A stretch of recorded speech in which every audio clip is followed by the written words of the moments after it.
శ్రీ గురుభ్యో నమ. హరి ఓం. ఇప్పుడు మనం చెప్పుకునేటువంటి అంశం ఏమిటి అంటే ధన్వంతరేశ్వరుడు. ఈ యొక్క ధన్వంతరేశ్వరుడు కూడా కాశీఖండంలో చాలా విశేషమైనటువంటి లింగం అండి. సంపూర్ణమైనటువంటి శరీర ఆరోగ్యాన్ని కలగజేసేటువంటి లింగం. అంటే చాలా కాలంగా రోగాలతో బాధపడుతున్నవారు, అలాగే మనకి ఏదైనా తరచూ అనారోగ్యం పాలయ్యేటువంటి వారు కూడా ఒక్కసారి ఈ లింగాన్ని దర్శనం చేసుకుని అక్కడే మనకి ధన్వంతరి కూపము అంటే ధన్వంతరి స్వామి వారి యొక్క బావి ఉంటుందండి. ఆ బావిలో నీళ్లు కనుకను ఒకసారి తాగినట్లయితే ఒక గ్లాసు కానీ లేదా తీర్థం కానీ తీసుకుని ఏమైనా వీలు కుదిరితే ధన్వంతరి స్వామి వారికి అభిషేకం చేసుకుని ఈ స్వామివారిని కనుకను దర్శనం చేసుకున్నట్లయితే మనకి సంపూర్ణమైనటువంటి ఆరోగ్యం అది కూడా కలుగుతుందండి. ఆ యొక్క ఆరోగ్యం కోసం మనం స్వామివారిని ధన్వంతరి అంటే ఈ వైద్య శాస్త్రానికి అంతా కూడా అధిపతి ఎవరు అంటేనండి ఈ యొక్క ధన్వంతరి స్వామిగా చెప్పబడుతున్నారు. ఆ యొక్క ధన్వంతరేశ్వరుడు కాశీఖండంలో చాలా గొప్ప లింగము. ఇది మనకి కాశీఖండంలో మాత్రమే లింగంగా ఉండడం జరిగింది. అందువల్లే వీలైనటువంటి వారు తప్పకుండా వెళ్ళి ఈ యొక్క ధన్వంతరేశ్వరుని కూడా దర్శనం చేసుకోవండి. ఎందువల్లంటే ఇప్పటికే మనం చాలా లింగాలు అయితే ఈ యొక్క ఆరోగ్యానికి సంబంధించినటువంటి ద్వాదశాదిత్యులు మొదలైనటువంటివన్నీ కూడా నేను మీ అందరికీ కూడా పెట్టడం జరిగిందండి. అయితే ఈ ధన్వంతరేశ్వరుడు కూడా చాలా గొప్ప లింగం. ఇది ఎలా వెళ్ళాలి ఏమిటి అనేది స్వామివారిని చూపిస్తూ నేనైతే మీకు చెప్పడం జరుగుతోంది.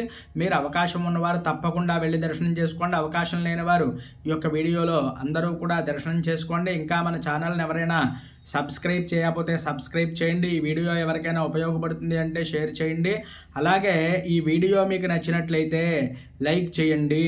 ఎందువల్ల అంటే మీరు చేసేటువంటి లైక్ ద్వారా కామెంట్ ద్వారా అనేకమైనటువంటి మందికి మన వీడియో అయితే మరి చేరుతుంది. కాబట్టి ఆ పుణ్యాన్ని మనము కూడా సంపాదించుకోవాలి.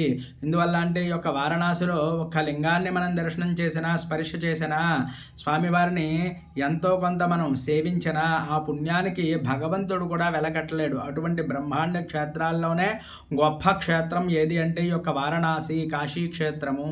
అందువల్లే మనకి యొక్క వారణాసి క్షేత్రం వెళ్ళినట్లయితే ఇటువంటి మహత్తరమైన లింగాలు మరెన్నో ఉన్నాయండి.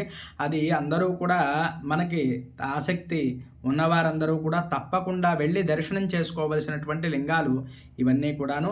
అందువల్ల స్వామిని అయితే నేను ఇప్పుడు మీకు చూపించడం జరుగుతోంది. దర్శనం చేసుకోండి. బిల్వదళాలు ఉంటే స్వామివారికి అర్చన చేసుకోండి వెళ్ళేటప్పుడు. ఎందువల్ల అంటే మనం గంగ అది కూడా పట్టుకెళ్తే ఎక్కడైనా ఒలిగిపోతుందేమో ఏటో అని చెప్పేసి చాలామంది అయితే పట్టుకెళ్లకుండా వెళ్ళిపోతూ ఉంటారు.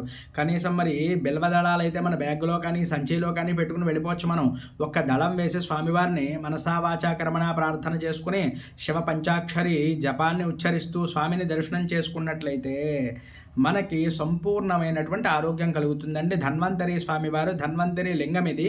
అందరూ కూడా దర్శనం చేసుకోండి. ఇది ఎలా వెళ్ళాలి ఏంటి అనేది నేను ఇప్పుడు మీకు చెప్పడం జరుగుతుంది. అందరూ విని చక్కగా ఈ యొక్క లింగాన్ని అయితే మీరు తప్పక దర్శించవలసింది. హరి ఓం. ఇది మనకి ధన్వంతరేశ్వర మహాదేవ్. చూడండి, ఇప్పుడు ధన్వంతరి లింగాన్ని అయితే నేను మీకు చక్కగా దర్శనం అయితే చేయిస్తున్నాను. అందరూ కూడా దర్శనం చేసుకోండి. ఆ పెద్ద లింగం ఉంది చూశారు, ఇదే ధన్వంతరి లింగం అండి.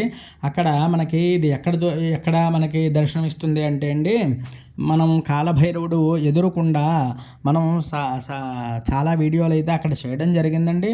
మనం స్ట్రైట్గా వెళ్ళిపోయినట్లయితే చూడండి ధన్వంతరి కోపం కూడా ఇక్కడే మనకు ఉంటుంది. ఇది ఎక్కడంటే అండి మృత్యుంజయ మహాదేవ టెంపుల్. ఆ యొక్క స్ట్రైట్గా వెళ్ళిపోతే కాలభైరవుడు సందులోంచి మనకి ఈ మృత్యుంజయ మహాదేవ టెంపుల్లో అయితే ఈ ధన్వంతరేశ్వరుడు ఉంటారు. అలాగే ఇదిగోండి చూడండి ధన్వంతరి కోపం అనమాట. ఇక్కడ ఎవరైనా స్నానం చేసినా ఆ స్వామివారికి ఈ యొక్క జలంతో అభిషేకం చేసుకున్నా స్వామివారికి అర్చన చేసుకున్నా ఎటువంటి రోగాలైనా సరే తొలగిపోతాయి అని చెప్పి కాశీఖండంలో అది కూడా చెప్పడం జరిగింది. హరి ఓం తత్సతు. దర్శించండి.